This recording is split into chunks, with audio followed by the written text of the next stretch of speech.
This is the first section of our chapter about statistical data, and we're just going to discuss some basic vocab about populations. A population is basically just a group of people or things that we're interested in studying about. So every statement that's made in the statistical study, directly or indirectly, is about some group of individuals or objects. The n value represents pretty much the number for the population. So given a specific population, an obviously relevant question is how many individuals or objects are there in the population. Data is just any type of information packaged in numerical form. So if we're doing a study maybe on income within a certain area, maybe birth rates, or maybe the level of rent payment in a certain area. It could really be anything. A census is the process of collecting data by going through every single member of the population. So you may have heard this before, where the U.S. Census comes around and collects information about certain demographics across the country.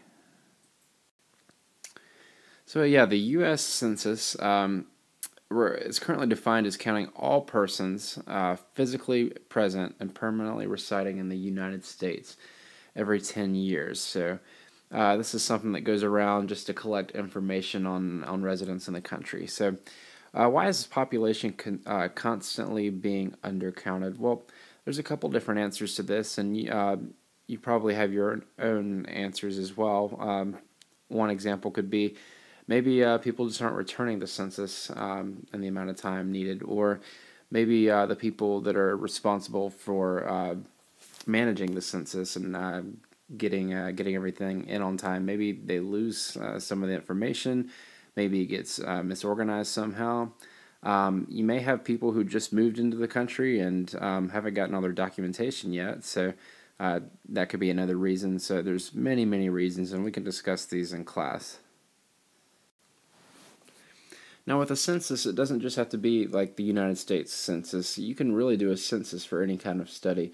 If you're interested in like this, the students at your school, their opinion on something from like a scale of 1 to 10, instead of taking a sample from all of them, if you wanted every single student's opinion and collected it, that would be taking a census. So when you sample everybody in the population, or you ask everybody in the population. So even though the census is not 100%, it is still the most accurate method of collecting opinions. So why is that?